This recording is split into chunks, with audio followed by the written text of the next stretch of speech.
Complete flower. Flowers having all the four whorls, calyx, corolla, androecium and gynoecium. That is known as complete flower. So flower ki సంపూర్ణ పుష్పము. Complete flower అంటే పూర్తిగా ఉన్నటువంటి భాగాలు. దానిలో ఏమేమి ఉంటాయి? రక్షకపత్రాలు, ఆకర్షపత్రాలు, కేసరాలు, అలాగే అండాశయం అన్నీ ఉంటే దాన్ని సంపూర్ణ పుష్పము, కంప్లీట్ ఫ్లవర్ అంటారు. Incomplete flower, flowers lacking one of the four whorls, calyx, corolla, androecium and gynoecium. ఏదైనా ఒక భాగం మిస్ అయింది అనుకోండి, అప్పుడు దాన్ని ఏమనాలి? అసంపూర్ణ పుష్పము అని అంటారు. ఇక్కడ ఫ్లవర్స్ చూడండి, దీనిలో ఇక్కడ రక్షక పత్రాలు, ఆకర్ష పత్రాలు, ఈ పక్క భాగంలో ఉన్నటువంటి కేసరాలు, అండాశయము 4 ఉన్నాయి. కాబట్టి దీన్ని సంపూర్ణ పుష్పము అని అంటారు.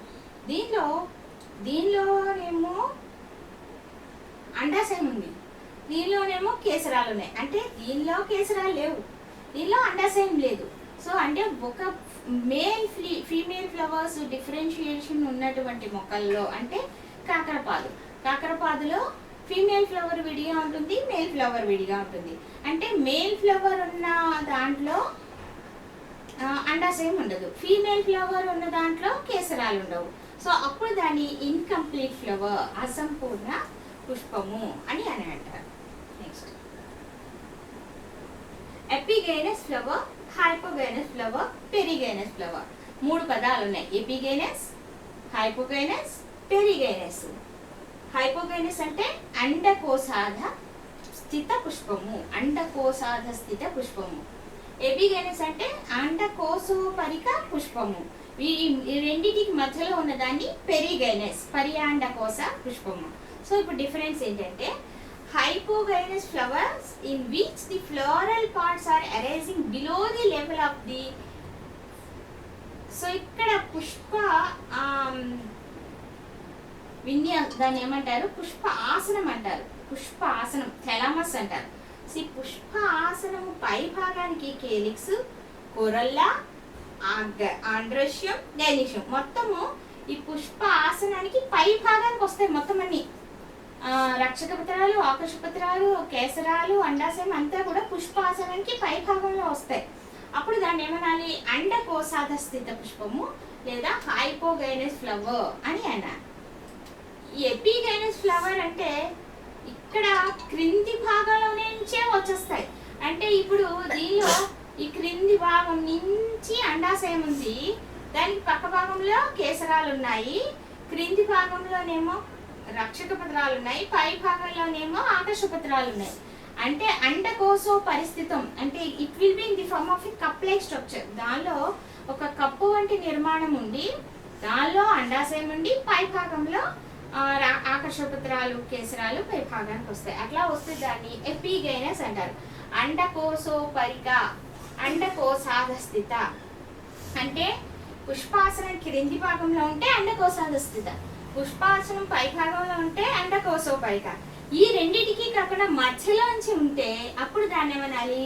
పరియాండకోశ పుష్పము, perigynous flower. Flowers in which the floral parts are arising from the rim of the hypanthial cup of the ovary. ఇక్కడ చూడండి, దిస్ ఈస్ హైపోగైనస్ పుష్పాసనం, దానికి పై భాగంలో ఉన్నాయి. బి వచ్చేసేసి పెరిగైనస్ పుష్పాసనం, ఇక్కడ ఒక ఓవరీ, దీని పై భాగంలో అంటే ఈ క్రింద ఒక కప్ షేప్, ఈ కప్ షేప్ ఉండి ఆ కప్ షేప్ లో మాత్రం ఓవరీ అండాశయం ఉంటుంది, పై భాగంలో కేసరాలు ఉంటాయి. ఇక్కడ ఎపిగైనస్ లో క్రింది భాగం నుంచి అండాశయము, పైన కేసరాలు అన్ని అమరే ఉంటాయి. సో ఇలా ఉంటే దీన్ని ఎపిగైనస్ అని అంటారు. సో ఎపిగైనస్ అంటే అండకోశోపరిక పుష్పాలు, హైపోగైనస్ అంటే అండకోశాధ స్థిత పుష్పాలు, పెరిగైనస్ అంటే పర్యాండకోశ పుష్పాలు. అంటే క్రింది నుంచి పై వరకు అండాలు ఉంటాయి, ఎక్కువగా ఫ్యాబేసి మొక్కల్లో అవి ఉంటాయి అన్నమాట. Next parts of a flower. Out of the 4 whorls of the flower, calyx and corolla are called accessory whorls, whereas they do not directly take part in reproduction. Androecium and gynoecium considered as the essential. Already మీకు చెప్పాను, calyx, corolla non essential parts అంటాము. ఈ అండాశయము కేసరాలు ఉంటే essential parts అని అంటాము. So ఇవి అనావశ్యక అంగాలు, ఇవి ఆవశ్యక అంగాలు. Next calyx. Whorl of the flower is composed of sepals. Calyx కి రకరకాల పదాలు ఉన్నాయి. సెపల్స్ అంటారు, తెలుగులో రక్షక పత్రాలు అని అంటారు. ఇప్పుడు అవి పాలీసెపలస్ విడివిడిగా ఉన్నాయనుకోండి రక్షక పత్రాలన్నీ, అప్పుడు పాలీ అంటే విడివిడిగా అసంయుక్తం, గ్యామో అంటే కలిసి సంయుక్తం. ఇప్పుడు పాలీసెపలస్ అంటే sepals are free from each part, దేనికి దానికి సెపరేట్ గా ఉంటాయి.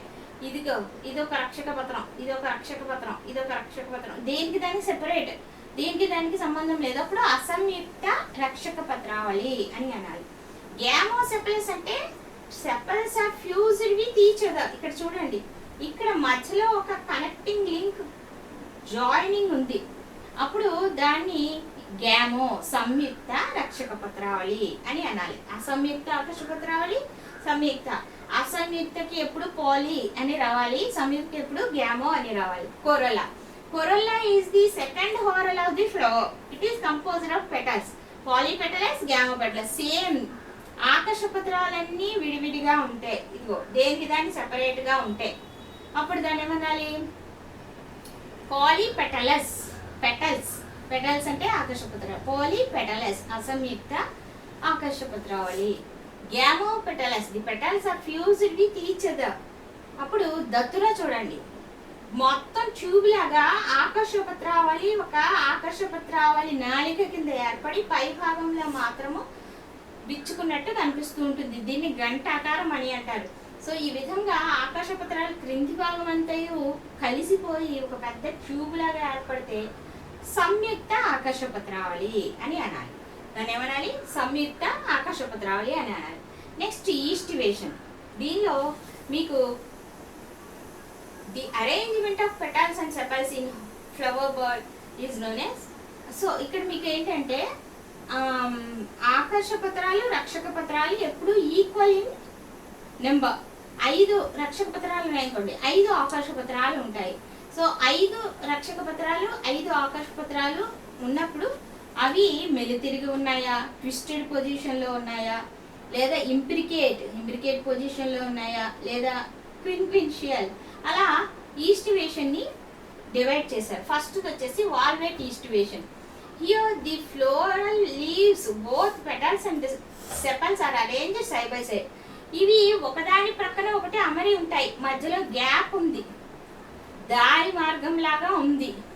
సో అందుకని దీన్ని వాల్వేట్ ఈస్టివేషన్ అని అంటారు. ఈ పుష్పరచన ఏమనాలి? వాల్వేట్ ఈస్టివేషన్ అనాలి. చూడండి, ఇది ఒక పెటల్, ఇది ఒక పెటల్, ఇది ఒక, దేనికి దానికి మధ్యలో గ్యాప్ ఉంటుంది, దారిలాగా ఉంటుంది. క్రింది భాగంలో కేలిక్స్ చూడండి, రక్షక పత్రాలు కూడా దేనికి దానికి సెపరేట్, మధ్యలో ఒక దారి ఉంటుంది. అలా ఉంటే దాన్ని వాల్వేట్ ఈస్టివేషన్ అని అనాలి. నెక్స్ట్ ట్విస్టెడ్ అంటే ఒకవైపు లోపలికి, ఒకవైపు బయటికి, ఒకవైపు లోపలికి, ఒకవైపు బయటికి, ఒకవైపు లోపలికి, బయటికి, లోపలికి, బయటికి. 5 రక్షక పత్రాలు లేదా 5 ఆకర్ష పత్రాలు మెలి తిరిగి ఉంటాయి. అంటే ఒకవైపు లోపలికి ఉంటుంది, ఒకవైపు బయటకు ఉంటుంది.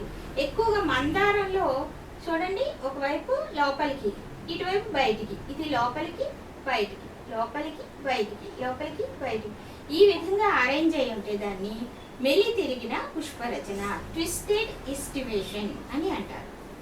Next imbricate aestivation. Imbricate aestivation అంటే 1 + 1 + 3. 1 + 1 + 3. Here see this.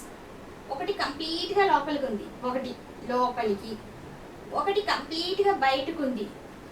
సో 1 + 1 + 3 మాత్రము మెలితిరిగి ఉంటాయి. అంటే ఒకటి లోపలికి, ఒకటి బయటికి, 3 మెలితిరిగి అమరి ఉంటే దాన్ని ఇంబ్రికేట్, తెలుగులో కూడా ఇది ఇంబ్రికేట్ ఈస్టివేషన్, ఇంబ్రికేట్ పుష్పరచన అని అంటారు. సో దీనిలో ఈ ఫ్లవర్లో రక్షక పత్రాలు కానీ ఆకర్ష పత్రాలు కానీ ఇంబ్రికేట్ ఈస్టివేషన్ అంటే 1 + 1 + 3 అని గుర్తుపెట్టుకోండి. ఒకటి లోపలికి, ఒకటి బయటికి, మూడు మెలితిరిగి అమరి ఉంటే దానిని ఇంబ్రికేట్ ఈస్టివేషన్ అని అంటారు. Next quincuncial aestivation. మీరు నేను చెప్పిన నెంబర్ని బాగా గుర్తుపెట్టుకొని యాస్టీస్గా అలాగే చదువుకుంటూ ఉండండి. క్విన్క్విన్షియల్ అంటే 2 + 2 + 1, 2 లోపలికి 2 బయటికి 1 మెల్లి తిరిగి ఉంటే దాన్ని క్విన్క్విన్షియల్ ఈస్టివేషన్ అంటారు. సో ఇక్కడ చూడండి, 2 లోపలికి, ఇది ఒకటి ఇది ఒకటి, ఈ 2 లోపలికి ఉన్నాయి అంటే ఈ పెటల్స్ 2 లోపలికి అమరి ఉంటాయి. ఇది బయటికి ఇది బయటికి, 2 పెటల్స్ బయటికి అమరి ఉంటాయి. ఒకటి మాత్రము సగం లోపలికి సగం బయటికి ఉంటుంది. సో 2 + 2 + 1, 2 లోపలికి 2 బయటికి 1 మెలి తిరిగి అమరి ఉంటే దాన్ని ఏమనాలి? క్విన్క్విన్షియల్ ఈస్టివేషన్. తెలుగులో కూడా క్విన్క్విన్షియల్ పుష్పరచన అని అంటారు. సో కేషియా ఆక్సిడెంటాలిస్ లో సేమ్ ఈ విధమైన అమరిక కనిపిస్తుంది.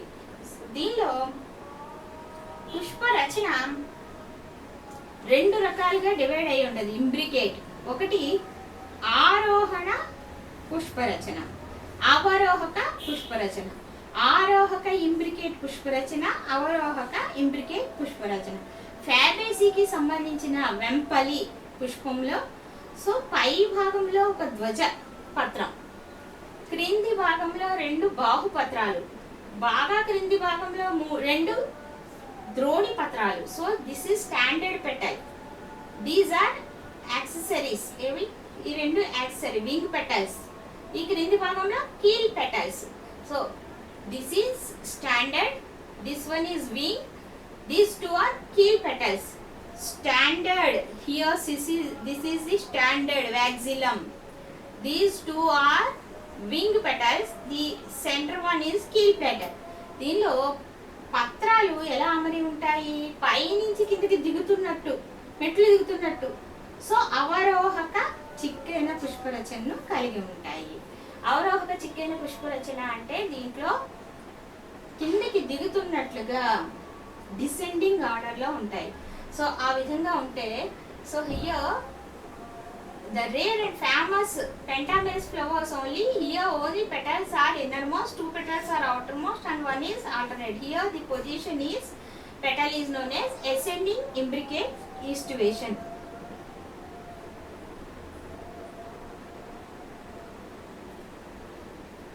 సో ధ్వజపత్రము, బాహుపత్రాలు, క్రింది భాగంలో పడవ వంటి ద్రోణి పత్రాలు అమరి ఉంటాయి. Next, it is composed of stamens. Each stamen has a slender stalk-like at the top of the anther connected by a connective.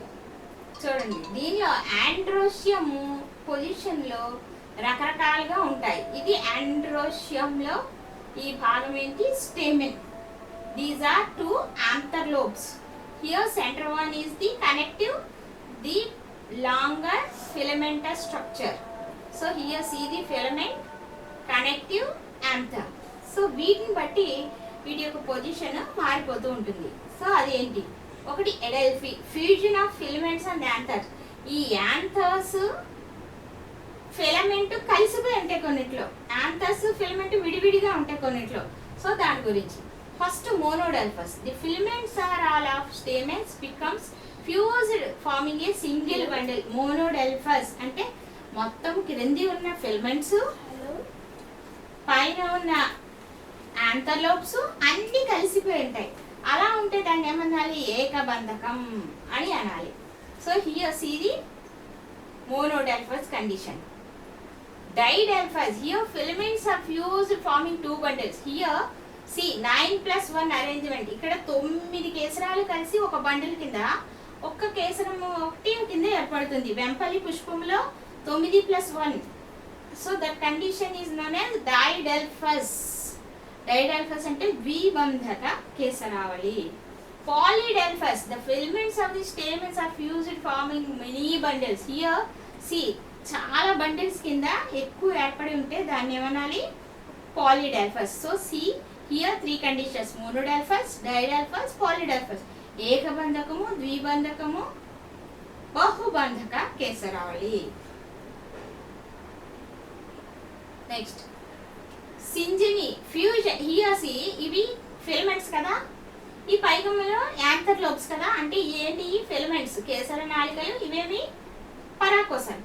ఇక్కడ పరాగకోశాలన్నీ కలిసిపోయి ఉంటాయి, ఫిలమెంట్స్ మాత్రం వేలాడుతూ ఉంటాయి. This condition is known as syngenesious stamens. ఎక్కువగా మీకు ఆస్ట్రసీ కుటుంబంలో సింజనీషియస్ స్టేమెన్స్.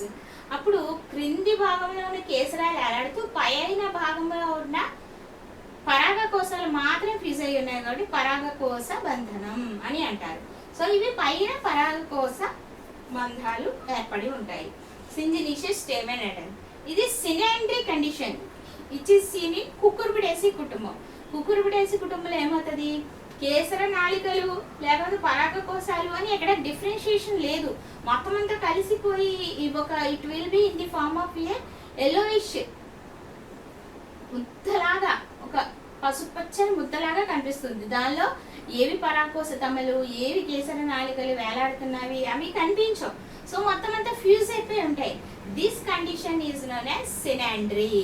సైనాండ్రస్ కండిషన్ అంటే సంయుక్త కేసరావళి, పరాగకోశ సంయుక్తం, సంయుక్త కేసరావళి.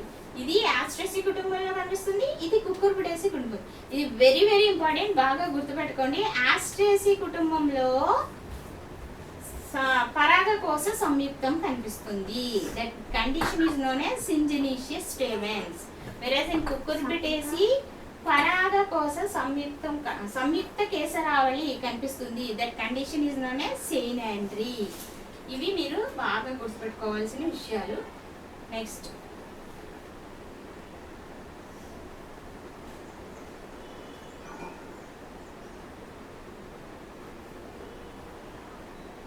epipetalous stamens. Here the filaments stamens are found attached to the petals.